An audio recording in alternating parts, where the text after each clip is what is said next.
Welcome back to Neon Trash, all you cyberpunks and retro nerds out there. You got Tommy the Hammer hanging out with Adam McDougal's. Tonight, it is Adam McDougal's pick. Adam, my boy, what have you brought to our stables tonight? Well, it's summer, and I know that a summer pick was in the works, so I looked into going for an old favorite that I first saw many, many years ago, just over at my dad's house on random movie night. It stuck with me, and I was like, this is what I want to go for. There have been many stories made about the famous historical incident about the mutiny on the Bounty, and it's been made into many a film, the most famous of which probably starred Clark Gable and Charles Lawton. But the one that really did it for me was this version of the Bounty, made in the 80s, starring Anthony Hopkins as Captain Bligh and Mel Gibson as Fletcher Christian. So it just had a different dynamic, and it was just had a great presentation. And Tom's never seen it before, so I was like, hey, why not? Flying and blind, and you guys know that this guy likes to fly in blind. Or in this case, sailing and blind. Sailing and blind. So why don't you guys just dock yourself right into old Neon Trash. We're about to get this show on the road. You guys know this routine. Check out that motherfucking trailer. Peep that shit. And when you guys get back, you can know Tommy the Hammer and Adam McDougal's opinion on The Bounty. The quicker picker-upper Bounty. It was always a paradise, far from civilization and war. 200 years ago, two friends set out on an impossible voyage. Tahiti. Fletcher, I want you to sail with me again. They made a journey through hell and arrived at this perfect place only to become mortal enemies. Their names were Fletcher Christian and William Bligh. Their ship was the Bounty. Squared away!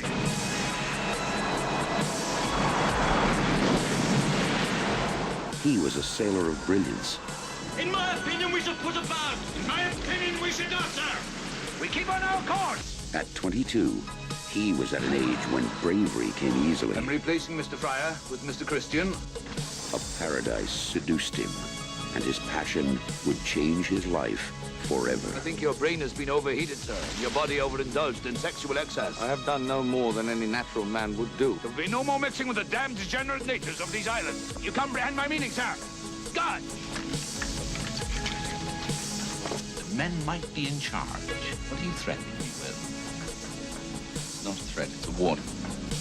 Everybody in the boat! Prepare to blow away! Think of my family and my friendship.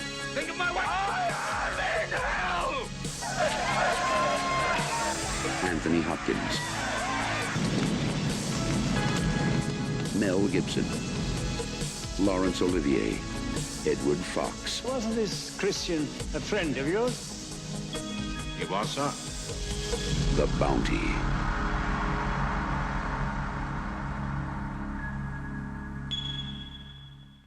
What up, everybody? We just finished our voyage with the Bounty, and what a cinematic journey it was. And I love this movie, and it was great watching it again, especially with Thomas. And that's what's great about it. It's like every time I take the journey, it's always great. But this time was especially awesome, and for that reason, I would like to hear what Tom has to say about it. Yeah, so as we've already established at the beginning of this review, I've never seen this movie before in my entire life, so this was kind of a treat, because any 1980s movie, especially one that showcases the prolific Anthony Hopkins, the notorious Mel Gibson, and then of course a surprise with Liam Neeson, and of course Daniel Day-Lewis. Yeah, they're all in this. Out of nowhere. That is amazing. I mean, to have all those terrific actors under one umbrella in this film, superb to say the least.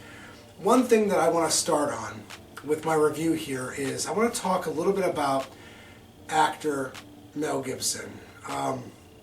During the 1980s, the guy was notorious. I mean, if you've never seen one of his Lethal Weapon movies, then you are sorely missing out. Yeah, because definitely, I mean, those are some of the best action films of all time.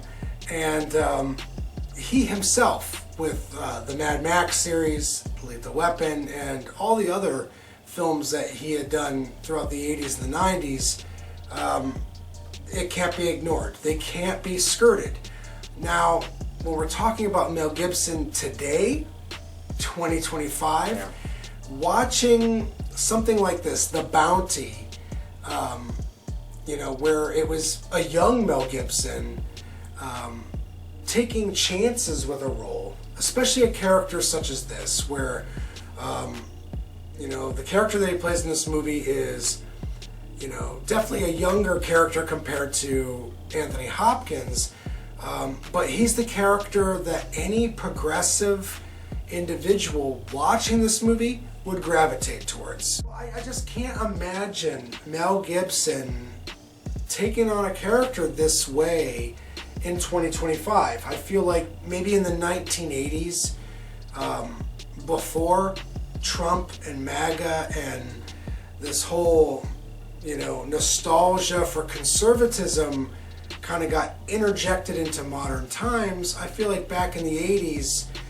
it was easier to embrace your more progressive ideologies, and that's a testimony to, I mean, let's just face it, like Mel Gibson, you know, he took a chance with this role. And that doesn't mean that, you know, the man is completely a conservative. I mean, somewhere in the clutter of him as an individual, there must be a progressive thought there, but, you know, I just couldn't believe it. As I was watching this movie now, in 2025, I was like, this is the same man? I'm so glad I got to share this with you. I mean, this is like a cinematic tour de force. And, yeah, say what you will about Mel Gibson. I mean, the guy is kind of a douchebag, but, like, you got to, like, separate the person from the art. Yes. And he has been in many a great film, and this is a great film. And in the role of Fletcher Christian, he does a great job in terms of, like, conveying, you know, that rebellious sense of, you know, going against authority. And what's the crazy dichotomy is that, like, for me, the person who really owns this movie is Anthony Hopkins, because yes. I mean, he just has like the gravitas is like, you know, Captain Bligh, and he just said, I mean, the man radiates authority. I mean, Anthony Hopkins just does it in every role that he's in. This is anything but black and white, and I love the complexity of this movie in terms of hashing out the relationship between the characters. It goes into the fact that Christian and Bligh were friends, they had a connection, and that neither one was really bad. They just were torn by their passions and by what they thought was important. For Bligh, he was motivated primarily by his sense of duty, by his sense of legacy as a sailor and as an officer in the British Navy. And by Christian, he just, you know, he was his friend, he was committed, but at the same time, when they went to the islands, he found his calling, he found his passion. For this guy right here, this is top tier. I think you know where I'm going, man. 10 out of 10. Whoa! Damn! Oh, that's I loved awesome. I loved everything about it. The performances. Maybe the story is something that we're familiar with, and it was no surprise. But I feel like the heart behind everyone involved really won me over. Oh yeah. I don't know if I can go quite as high as 10 out of 10, although I'm really glad that Tom rated it high, but I'm still going to rate it like maybe like a 9 out of 10. Thank you, Adam, for bringing this over. What? Always a pleasure hanging out with you, man, and watching these classic 1980s Hollywood flicks.